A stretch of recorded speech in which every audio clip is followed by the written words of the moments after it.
Hello everyone, welcome to my channel. My name is Shou. I'm the Chinese watercolor artist. Today I'm going to show you how to paint trees in landscape. Tree is kind of basic element in landscape painting. So I think it's a great start with trees. So in order to paint a tree, there are several steps can set you success. First, you paint the main string, like the main stick, and then you go to the details, small branches. You can go up, you can go down, you can go just away from the center. Or sometimes, like here, I will start with the knot. There's when tree getting old, there's some knot. I will start with knot and I will go up, I will go down. Like here is the roots. And I just add more and more details to the tree. As you can see here, first I will draw the outline, and while the ink run out, I will add some texture, like kind of scrapped on the main string, and then just add some texture. This is how you paint mainstream. The older the tree is, the more detailed it is. This is just I show you how to go more and more details if you want, or you can just stay on the left. That's totally fine. And then the next one is I'm going to show you the overview of how to paint a tree. I start with the middle of the tree and I go to the details. And the further the small branches, the thinner it is. And sometimes not all the time, sometimes the thinner the branches is, and the darker the color it is. So I'm just go with some details. I usually the way how I place the stroke is from the left to right, bottom to up, but it's not a rule. You can go different way if you want. So this is how you paint a tree like this.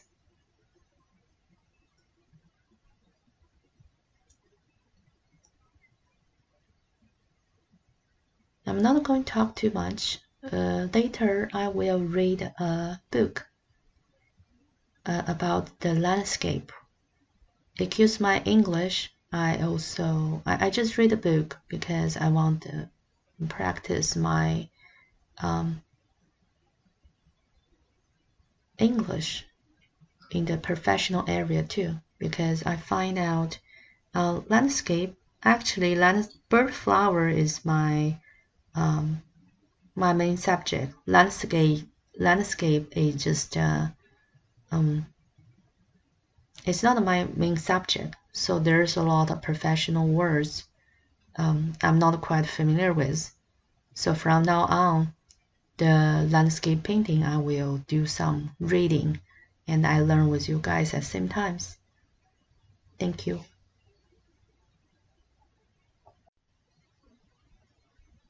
Landscape painting is a Chinese painting genre that mainly deals with nature scenery, such as mountains, valleys, rivers, and so on. It was divided from figure painting and the model of Wei, Jin, and Southern and Northern dynasty. Generally speaking, the landscape background of figure paintings became a separate subject of pure landscape, which evolved into a new genre in Sui and Tang dynasty, and the gold fully developed in 5 dynasty and the Northern Song dynasty. It made major subject matter for Chinese painting. There are 3 possible reasons that brought the landscape painting into being.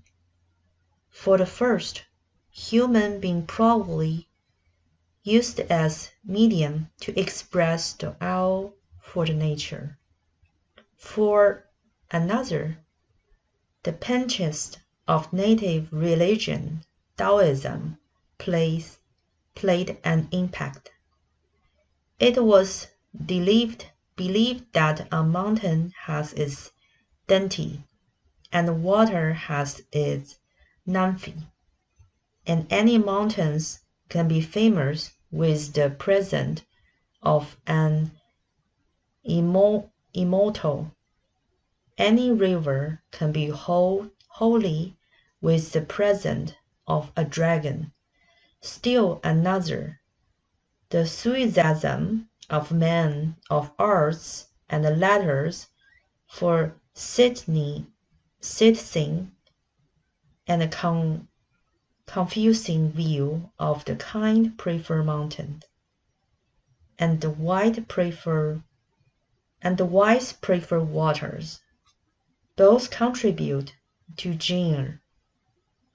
In a word, the genre gave the reins to artists' adoration, passion, and appreciation for nature's things.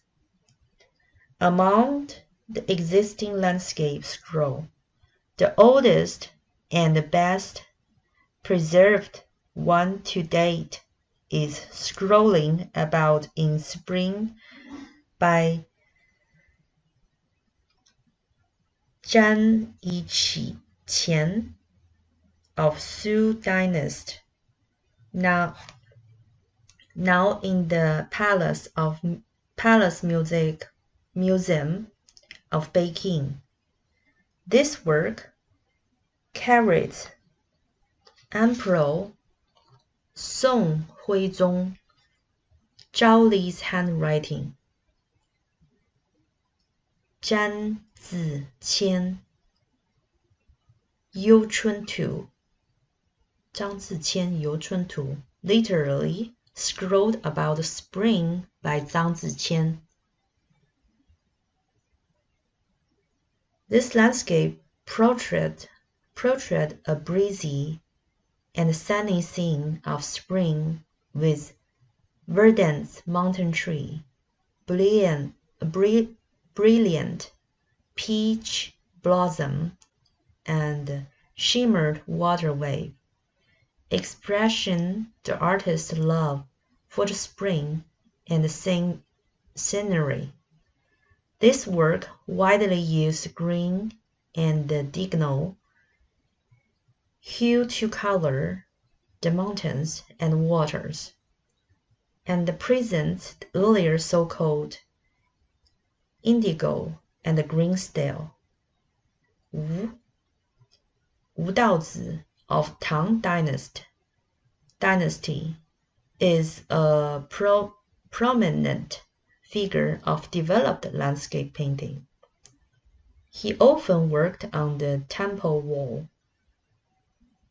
Emperor Tang Xuanzong heard about Wu's suburb skill, and then commissioned him a mural on the wall of the great harmony wall of his palace. After return from field trip to Jialing River, Wu reported to Emperor that he had mentioned all the scenario and was able to paint them out without a draft. As expected, he only took a day to concentrate 300-mile Jialing River scenario into this huge and brilliant work. Li Xixun is another skilled landscape painting of Tang Dynasty, who chosen Jialing River as his subject as well. But in contrast, Li spent considerable time on his presentation in great details. However, as remarked by the criticals of the period, both of the two works had achieved excellence. Li's landscape painting focusing on the springtime scenario with dominant hue of azurite and mineral green, giving a vivid description. His style is called gold and green landscape, so named for his unique use of golden powder in outline or stripling. After Wu and Li, the landscape painting made a new development, splashing ink painting. In the new style, artists make unresistant ink splashes first, and base on their inspiration on the composition of the splash to complete a landscape full of verve. The reputable High Tang Dynasty poet Wang Wei, Cantonese name Mao Jie, was also known as a great painter. His poetic accomplishment leads to a perfect combination of poetry and painting. One can see painting with Mao Jie's poems and poetry within his painting.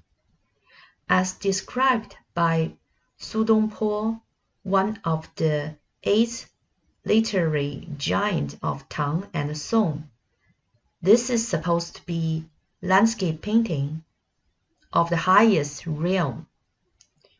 With the effort of 5 dynasties and earlier Song, the artist's expressed of Chinese landscape painting was enriched and improved.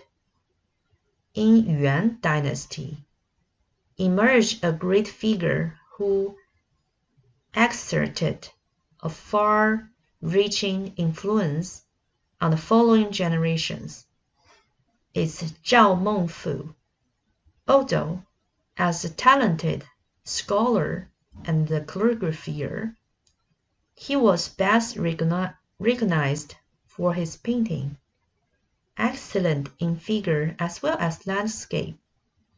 His simple brushwork of mountains, waters, bamboos, and the stone holds authentic appear, considered as typical literary painting. His elegant rocks, and sparse trees and autumn colors on the Qiao and Hua mountains especially enjoying high reputation among the later generation. And after Zhao, 4 great masters of the Yuan, Huang Gongwang, Wu Zhen, Li Zan, Ni Zan, and Wang Meng took this genre to its zenith in the mature for literary painting.